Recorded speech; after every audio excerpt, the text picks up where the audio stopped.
Her har jeg en video, jeg vil vise jer, hvordan man installerer Mac på en Windows computer. Min Windows, det er en Windows 8, men det fungerer sammen som hver Windows 7, og der kan virke den her måde også at få Mac installeret over på Windows, så at man har Mac på sin. Og den måde, det man skal starte med at gøre, det er installeret program, der hedder Rockadock. Det er meget simpelt. Og når man har installeret det, kommer det til at være sådan en her hernede. Meget lækkert, vil jeg sige. Jeg kan jo godt lide Mac. Men så går man ind på Rockadocks hjemmeside. Ja, så skal man lige ind på Google. Ja. Der tænker mit computer lige. Yes, så kan man have en. Så kan Rockadock. Og det er meget nemt. Ind på deres første hjemmeside, som sagt, den øverste, man søger på Google, går man ind, så kan man se her en video om, at man faktisk installerer det også. Og det er jo meget simpelt at installere program på computer, vil jeg sige. Og så, ja, så står der, hvad det sådan lidt om det. Og så den måde, man gør det, trykker download, ikke? Så downloader man Rockadock. I det her tilfælde har jeg hentet ned en gang, så trykker man bare gennem sig, ikke? Og så det der. Så det er meget nemt. Jeg gider ikke lige se at hente den ned igen, fordi jeg har hentet den ned, den ligger jo der. Og når man skal, den er åben, man kan sætte den til at åbne hver gang den starter. Det skal man også gøre, selvom det er, man har konverteret over til Mac. Jeg viser lige, hvordan man gør. Man går ind i notifikationer. Ja, så kan man se lidt af hvert. Det er vist ikke lige den. Så kan man have noget. Ja, det kan man se. Det kører på dansk. Så skal man bare trykke kør ved starte op, når man har inde i den. Og det er jo den der, man gør det ved. Og I kan se, det er jo alt muligt musik og gennemveje, man skal lige ud af den der. Prøv at se billeder, det er fint. Og musik, ja, det er også dejligt. Og Google Chrome, man kan faktisk lægge programmer ind under det. Jeg ved ikke lige, jeg tror det ligger et eller andet tilfældigt ind under. Ja, det prøver lige at lægge Rockadock selv ind under. Ja, den ligger der. Yes, det er et meget smart program, ikke? Men det I så skal gøre for at få selve Mac-systemet over på Windows, det er meget vigtigt at I understreger, at I ved om det, hvor mange gigabyte RAM jeres computer har. Den skal gerne have over 4, cirka 6-8 stykker. Det er meget godt med RAM. Processormæssigt, jeg vil sige, at til alle nye computere, som i hvert fald har Windows 7 eller 8, der er det ikke sådan vigtigt. Altså hvis computeren er født med Windows 7 eller 8, så skal I ikke tænke over processor, vi skal kun tænke over RAM, sådan set. Og så skal I jo sådan, ja, gå ind og tjekke op på mange RAM og sådan noget, det har, for det er meget vigtigt, ellers skal jeg computer for fuldstændig op. Men det I så skal gøre for at installere det, jeg har nogle links, som I kan se længere nede, hvis nok, ellers kan I se her. I kan se længere nede på min video, men her kan I se, at der er 64 bit, ja, 64 bit og 32 bit. Og hvis det er en 64 bit, så er det den, og hvis det er en 32 bit, så er det den. Men så skal I egentlig bare skrive det der ind på det her link. Jeg kan egentlig, så skal I gå herind, ind på internettet, det er lige meget hvad for en, bare en eller anden tilfældig, så skal der.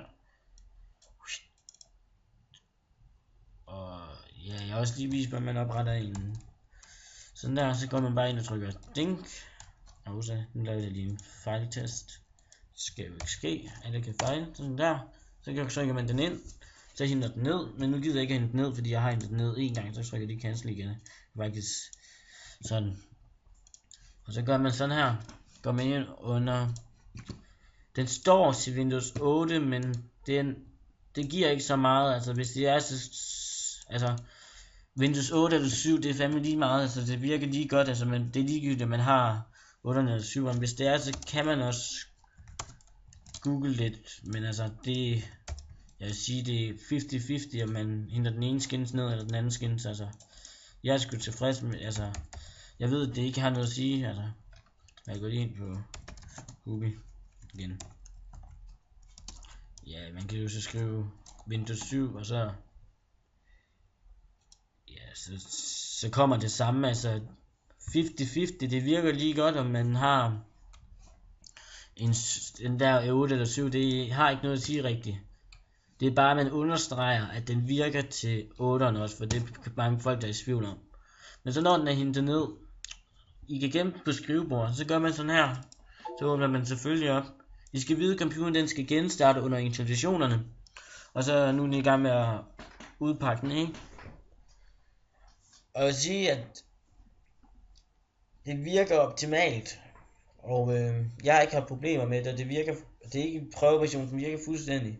Og se, der står det, og så krykker man bare next, og det der, og så videre og videre. Det resten kommer af sig selv, det kan man sgu læse sig frem til, eller kan I skrive en e-mail, så fortæller jeg mere om det, fordi at, jeg gider sgu ikke selv installere oveni, men min Mac. Men altså, så kan man sige, så er den jo installeret, så kan vi sige, så er den installeret, og sådan genstartet. Kommer den egentlig til at se sådan her ud. Nu skal jeg lige. Jeg skal sige, at Windows 8 er der stadig, så er det sådan her. Når man har programmet åbent, så er det sådan her. Upsi. Så det ser ud. Ligesom. Kan man sige. Yes. Og så en anden ting, det er, at hvis man I har Windows 8 for eksempel, så kan man stadigvæk gå ind under Windows 8 hernede. Men Windows 8 knappen virker ikke, og det er sådan det dejlige Max. Så går man herinde. Ja, så er det Windows 8 versionen. Altså det er pisse lækkert, og så ligger der nogle installationer. Jeg elsker det. Og det ved at man kan springe frem og tilbage i det. Det er det jeg elsker mest ved.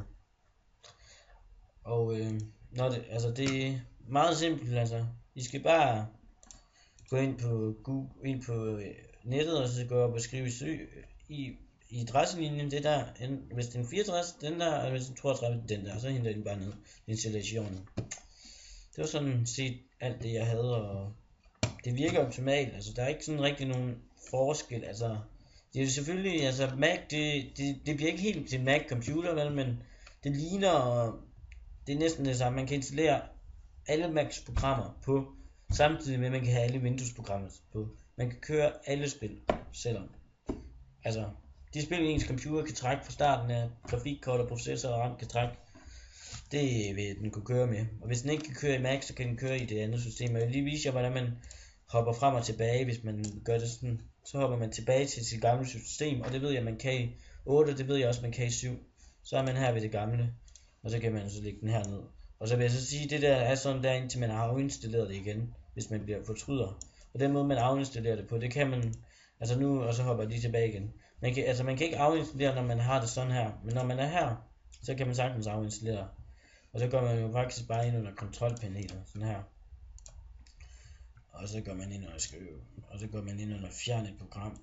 Og så skriver man egentlig bare, hvad den pakke du hedder og installeret, det er meget vigtigt. Jeg husker den, så gem den på skrivebordet, når I downloader den. Den vil også være på skrivebordet, når I har installeret Mac-systemet. Så skriver jeg skin, det er det den hedder. Pakke, så kommer den der, og så, ja, så er det bare at afinstallere. Man kan ikke afinstallere den, mens man er over i det andet system, altså når man er her, så kan man ikke afinstallere det, men så kan jeg jo bare op tilbage. Jeg elsker det. Det var sådan set alt det jeg havde for videobloggen i dag. Jeg håber I får fornøjelse med det. Det er i hvert fald noget jeg sidder og leger med, og jeg kan godt lide det, så god fornøjelse. Det var alt jeg havde. Hej.